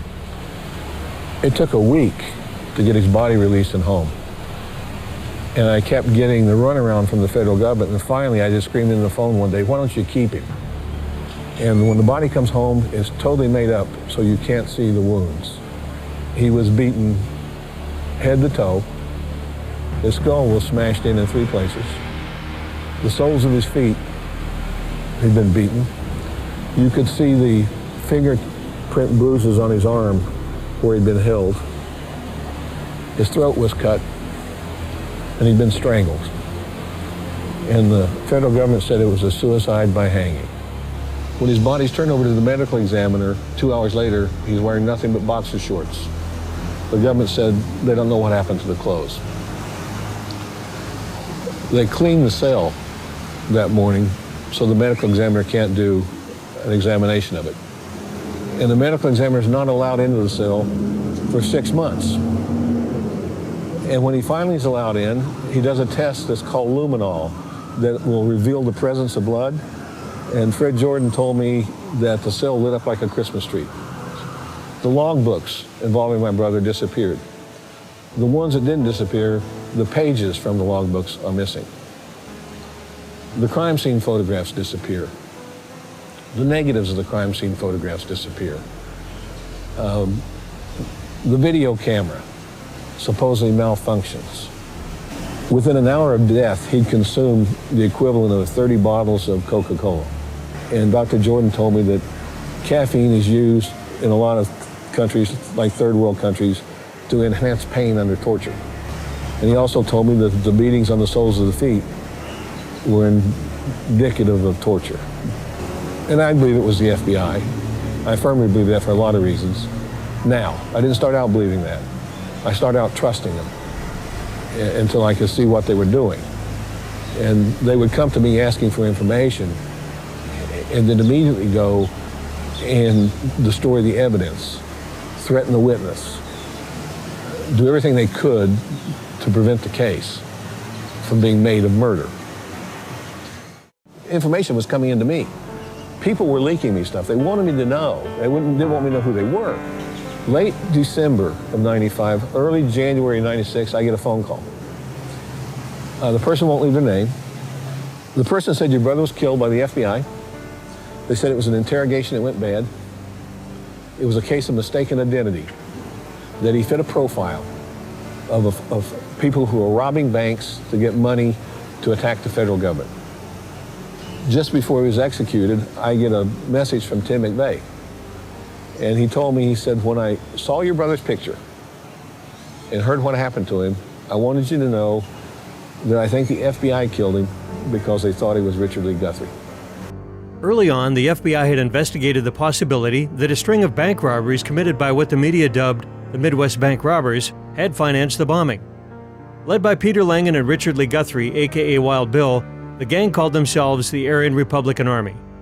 The purpose of the robberies? To finance a race war within the United States. Wild Bill closely resembled some of the John Doe No. 2 sketches and had a tattoo similar to that reported by witnesses. In an affidavit, Peter Langan revealed that a member of the ARA had admitted to liabilities concerning the bombing. Another member had threatened, "We're going to get them. We're going to hit one of their buildings during the middle of the day. It's going to be a federal building." Most of the ARA was arrested for bank robbery soon after the bombing. Peter Langan offered to provide information about his co-conspirators' relationship with McVeigh. This offer was refused. Then I got a call from a great guy, J.D. Cash. He was a hunting and fishing reporter at the McCurtain County News in Eastern Oklahoma. He'd had friends that were killed in the bombing and family, wounded. And one day he calls me up and he says, Jesse, can I talk to you? And I said, well, sure, who are you? He says, I'm J.D. Cash. He says, I'm investigating the bombing in Oklahoma. And he said, I'm interested in your brother's death. Can I ask you some questions? And I said, yes. And J.D. said, well, do you have any tattoos? And I said, yes. He said, what and where? I said, a dragon tattoo on his left forearm. J.D. said, oh my God. He said, are you sitting down? I said, yeah. He said, let me tell you this. He said, when your brother was picked up and sent to Oklahoma, the largest manhunt in American history was in place for John Doe 2. We didn't start out to solve the Oklahoma City bombing case. We started out for justice for my brother. But every lead, every trail, every bit of important evidence has brought us to the Oklahoma City bombing. Now, the Freedom of Information Act is an act Congress passes that says the government's supposed to turn over documents and information to you that you request, unless there's a good reason not to, such as national security. I bring the first FOIA suit saying I want all documents showing the link between the FBI and the Southern Poverty Law Center and the Oklahoma City bombing. And the FBI comes back and says there are no documents. They didn't know that I'd been leaked 2 teletypes from FBI Director Louis Freeh, then Director Louis Freeh, talking about Elohim City, talking about informants, talking about the Southern Poverty Law Center, talking about the fact that McVeigh had called Elohim City 2 days before the bombing asking for more help. So I sue them and they walk in the court and they tell the federal judge there's no documents. Well, I file those too. The federal judge looks at him and he says, you go back, you do a manual search, and you bring everything you find back in the court. Well, then they come back and plead with the judge, and they say, Judge, we promised anonymity, and if we have to disclose these documents, it will reveal their names and their lives will be in jeopardy. German citizen Andreas Karl Strassmeyer, a.k.a. Andy the German, came to the U.S. in the early 90s. Professing neo-Nazi beliefs, he moved to LOM City, becoming their chief of security. He was reported by ATF informant Carol Howe and others to make threats about bombing federal buildings and assassinations of public officials. It is known that McVeigh called LOM City twice, looking for the mysterious German, when members of the ARA were living with Strassmeyer. McVeigh also attempted to reach Andy's attorney Kirk Lyons by phone in the days before the bombing. We started looking at Strassmeyer real hard, and this guy didn't add up either. He was on special assignment and disappears and shows up in LOM City. He came in through Texas and was placed at LOM City. Now, why LOM City? I mean, nobody in Germany, if I haven't heard of LOM City and I live in Oklahoma, how does anybody in Germany hear of this place? Well, evidently, it was from a lawyer named Kirk Lyons. I start putting dots together. And I start finding out who these people are and who they know and who they run with and what their background and what their history is. And we create a picture from this. We have Strassmeyer doing all this paramilitary training, takes over as chief of security of a place that didn't need any security, tells them they need to get rid of their shotguns and deer rifles and buy assault rifles and SKSs and AKs and stuff like this because they're going to be the next Waco. Well, he scares them down there. They don't know what to do, so they start, gearing up for the last days of the book of Revelation. Strassmeyer is an interesting character, these documents we got from the court. It's my understanding he's a German intelligence officer. He is apparently, after the bombing, taken out of the country by a former CIA operative back to Germany. His visa, as I understand it, had expired, and no one picked him up, and he was smuggled out through Mexico and back to Germany. I said, why wasn't Andy Strassmeyer questioned? And one of the attorneys said, oh, we did question him. I said, yeah, but you waited until he got back to Germany, and then you called him up over the phone and asked him, did he have anything to do with the bombing? In Tulsa, at Lady Godiva's, which is a strip bar, one of the strippers named Shanti said that McVeigh and Strassmeyer and several people had come in a few days before the bombing, and there was a Ryder truck parked out in the parking lot. What we can say about Timothy McVeigh's connections to Elohim City is that he called there at least twice, once on April 5th and once on April 17th, that he checked into a motel within miles from there, that he received a speeding ticket within miles from there, and that he also calls outlying areas of Elohim City residents or acquaintances. So very briefly, those are his provable connections to Elohim City. The Southern Poverty Law Center, along with the FBI, kept informants in LOM City. One of these may have been Strassmeyer, the supposed neo-Nazi. Known primarily for its work in litigating against hate groups and its outspoken chief counsel Morris Dees, the SPLC has also become an informal intelligence gathering arm of the FBI and now the Department of Homeland Security. They share the same interest with the federal government in suppressing what they knew about prior knowledge. By the FBI's own admission, there were at least between 4 and 6 informants at Elohim City. I don't know what the population of Elohim City is, but it sounds like whenever 3 people get together to talk about overthrowing the government, 2 of them are working for the government. Andy Strassmeyer's roommate at LOM City was Michael Brescia, a young skinhead from Philadelphia who was also a member of the ARA. He was later convicted for bank robbery and also bore a striking resemblance to the John Doe No. 2 sketches. The FBI and the ATF had something to hide in eastern Oklahoma. Was McVeigh in LOM City? If so, what was he doing? My name's Josiah Stone, and I was on a spiritual journey. I integrated quite quickly into Elohim City, and I was able to identify with their concept of life because I was looking for some answers to my own life. I saw Timothy McVeigh at Elohim City 8 weeks prior to the Oklahoma City bombing. And I remember him distinctly because he has a distinct face. But he was smiling. He was smiling. He was happy as he could be. These people were loaded for bear, and they were ready. And they meant business. I believe the mindset at Elohim City was they didn't give a damn whether they were implicated in it or not. What was interesting, and I think no one has paid any attention to it, is that the CIA was involved at Elohim City. Not only were they involved, but they had this spy satellites. The National Geospatial Intelligence Agency. I never heard of them before. They run the spy satellites. They had them over Elohim City. I think one of the things that may be most productive to getting at the truth was the discovery of an operation the FBI had in place since about 1991 called PATCON. P-A-T-C-O-N. It's short for Patriot Conspiracy.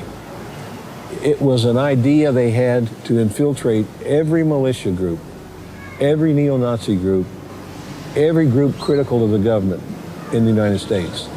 The plan apparently was to put informants in with all of these groups.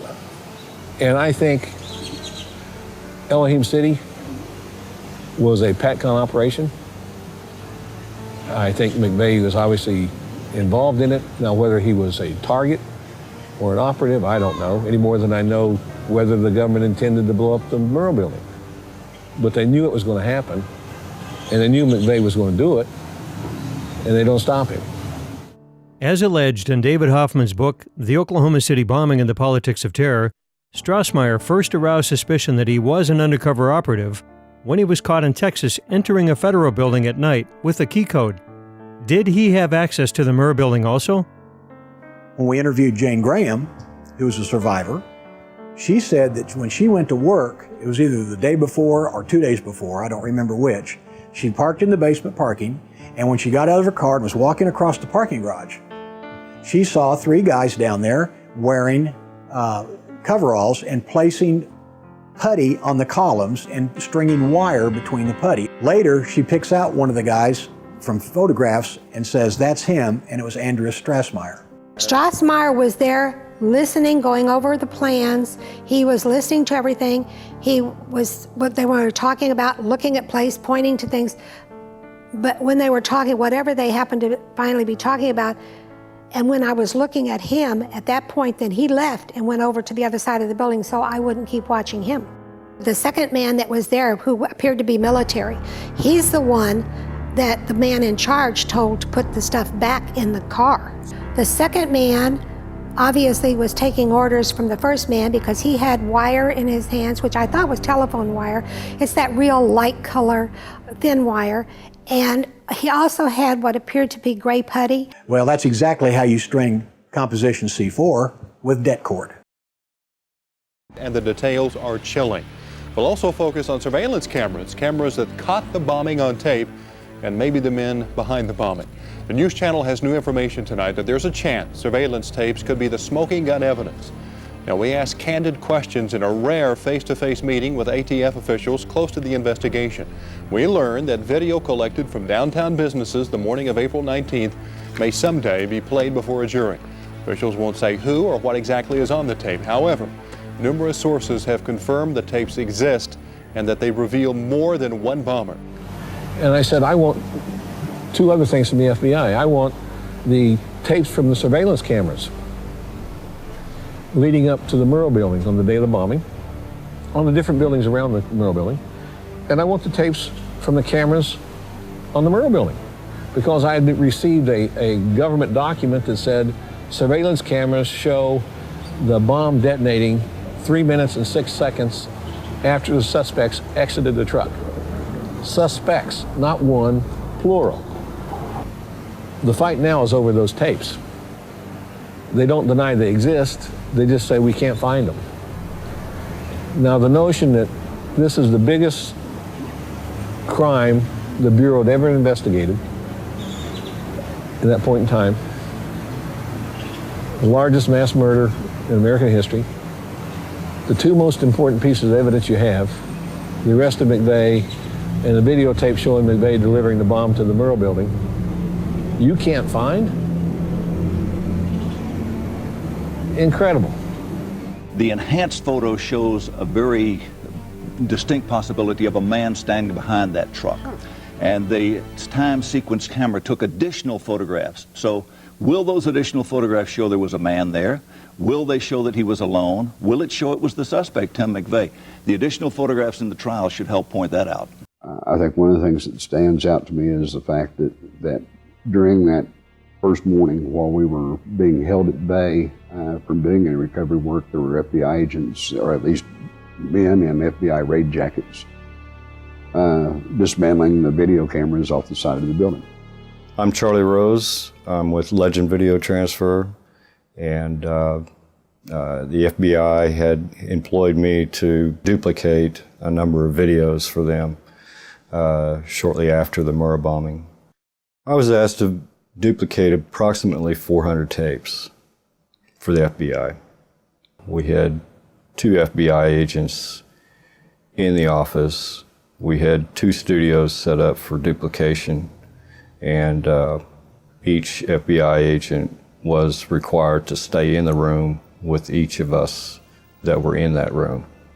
Really didn't have the opportunity to sit back and watch the videos. There's probably a lot to learn, you know, from the videos that they saw. Some of them are meaningless, but others, you know, could make some powerful impact on what actually happened. The government will not release the film that was in the video cameras on the front of the building that would show whether I was accurate or not accurate. Of course, the other Achilles heel is the videotapes of the building itself from the different surveillance cameras that no one's seen. If McVeigh was Lee Harvey McVeigh all by himself, the lone nut with the truck, then why don't they show us the videotapes of the truck? Show us the videotapes of him getting out. Or was there more than him in the truck? There were like 22 films in the area that were confiscated by the FBI that would have shown the truck being pulled up, people getting out of the truck. It would have shown what was going on at the time the explosions took place. And obviously they confiscated those, and it didn't take much to figure out that the federal authorities weren't trying to get to the truth. They seemed to be covering up things. Their first objective is to protect the agency, not to do what's right, not to do justice, not to serve the American people. It's to protect themselves. And they will do anything to do that.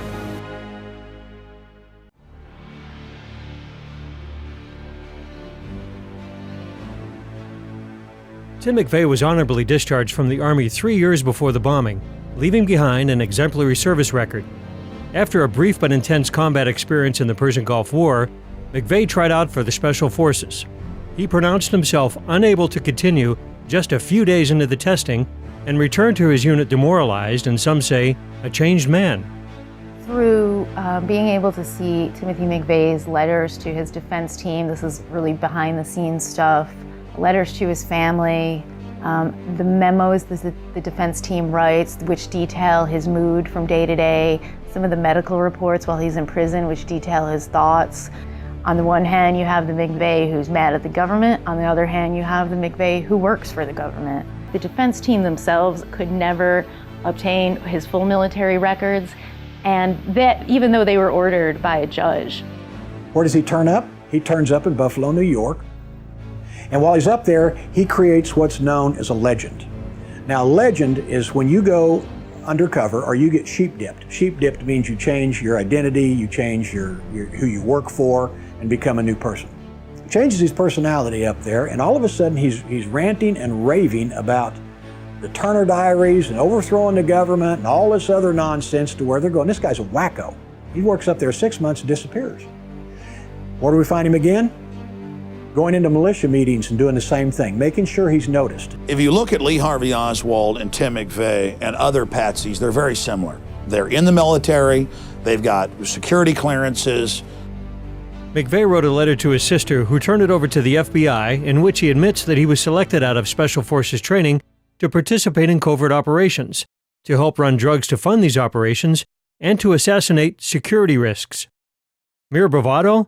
Or was McVeigh telling the truth? The FBI had put wiretaps on the McVeigh family's phone after the bombing. And so I'm reading this conversation back and forth between his mother and his sister. There's actually a few of these conversations where they say, "We don't understand why the FBI won't listen to us and why the media is reporting that Timothy McVeigh washed out or dropped out of Special Forces."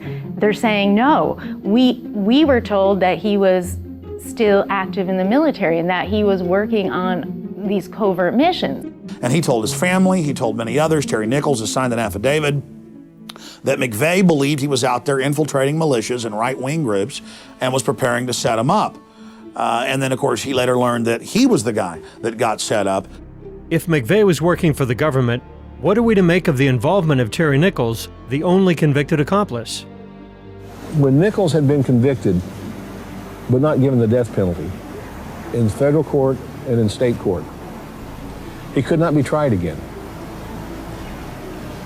He wrote to then Attorney General Ashcroft and said, "Come and see me. Come and see me and I'll tell you all about it." In his declaration, Nichols stated that crucial parts of this terrorist attack remain hidden from the American people, especially the identities of others unknown who collaborated with McVeigh in the bombing. McVeigh told Nichols that he had been recruited to perform undercover missions while in the U.S. Army. Always the good soldier, McVeigh revealed only one name in his chain of command, Larry Potts, Assistant Director of the FBI and the lead agent on the Ruby Ridge catastrophe in 1992, in which a U.S. Marshal and 14-year-old Sam Weaver and his mother Vicki Weaver were killed. Larry Potts later played an active role in the siege at Waco.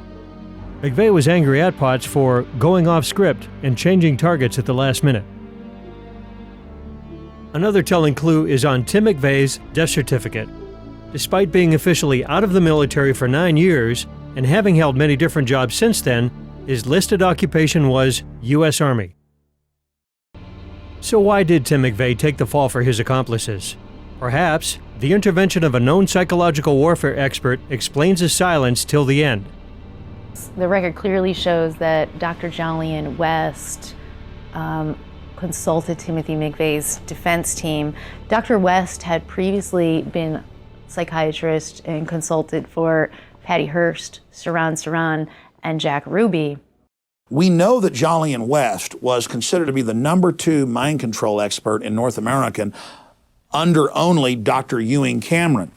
Dr. West came under a lot of scrutiny during his time as chief of psychiatry at UCLA because he was proposing using prisoners, the general community, poor people, minorities as test subjects. And then West's career continues to flourish through the 80s, and he continues his research into hypnosis, branches out into terrorism and cults, even consulting and later writing about the Waco massacre. Dr. John Smith, that's even his real name, was the protege of Dr. Jolyon West, Mr. Mind Control, and he was McVeigh's doctor in prison. Today it's reported that he is one of the head psychiatrists, one of the head doctors at Guantanamo Bay. The fact that you've got the protege of one of the fathers of modern mind control now being the head of psychiatry at Guantanamo Bay, which is an admitted mind control laboratory, that's even mainstream news. I mean, you couldn't make this up in a spy novel. Truth is always stranger than fiction, and it's all hidden in plain view.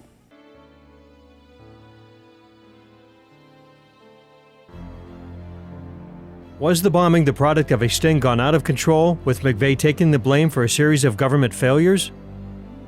They kind of set up a sting operation, it appears to me, that went bad. They thought they would stop, the efforts of Strassmeyer, Millar, and others through Elohim City. I eventually talked to the Senate staffer, and he informed me that the Oklahoma City bombing was actually a sting operation that went wrong, and that the effort to cover it up was because they were not able to stop this sting operation. When it fell apart in that they weren't able to stop it right before it took place and proclaim to the public how great they were, so they could get new funding for the ATF, because the ATF had lost so much credibility due to the Randy Weaver situation. I don't know if anybody will ever know I know my brother was killed. I'm often asked why. I know my brother was killed for information he didn't have about the bombing. Why the people in the Memorial Building were killed. As I said, I don't know if they intended it or it just got away from them. God, I hate to think that they did it on purpose. Perhaps it was a deliberate attack by a criminal element in this government, using the reins of power to execute and cover up their crime. In 2006, the American behavioral scientist published the whole journal on this concept that's being developed called a state crime against democracy, SCAD for short. There's a recognition, a growing recognition among academia that oftentimes people have not pursued culpability into elite crimes for the fear of being called a conspiracy theorist. When there is a state crime against the people, what generally happens is that inquiries into these crimes tend to be highly controlled, tightly framed, and totally reliant on agencies who stand to be embarrassed by investigations. It's now been declassified that the Gulf of Tonkin in 1964 to get the United States fully committed into the Vietnam War was a staged event, and those LBJ tapes have been released, where days before McNamara is telling him on the phone how they're going to stage the event to get the United States into the war and what he would need to say at those press conferences. In early 1995, the entire United States was politically awakening. The population was angry about Waco. They were angry about the United States losing its sovereignty and Bill Clinton trying to pass anti-Second Amendment legislation. The federal government was forced to basically come in and create a crisis so they could demonize anyone who thought the government was too big or out of control. In 1994 and 1995, the Congress had tried unsuccessfully to pass their omnibus crime bill that expanded federal jurisdiction, that went after the Second Amendment, that was going to create all these new federal agencies to spy on the American people.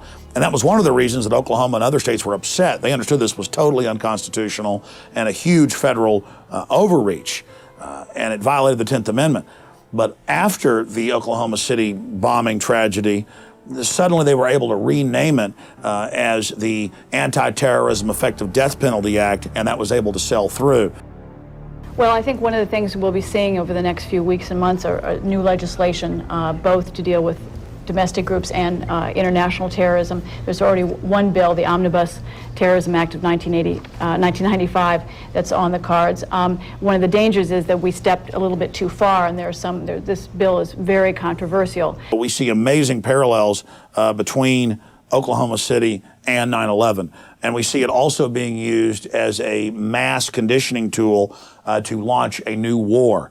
In the case of Oklahoma City, a war against the American people. In the case of 9/11, a war against the Middle East and an invasion for resources.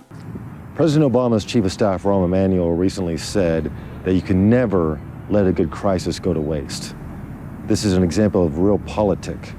Taken to its extreme, we can quote the words of Robert Shapiro, former Clinton advisor, who recently wrote in an editorial that the only thing that can save the Obama administration is another terror attack like Oklahoma City or 9/11. So they think of us as expendable.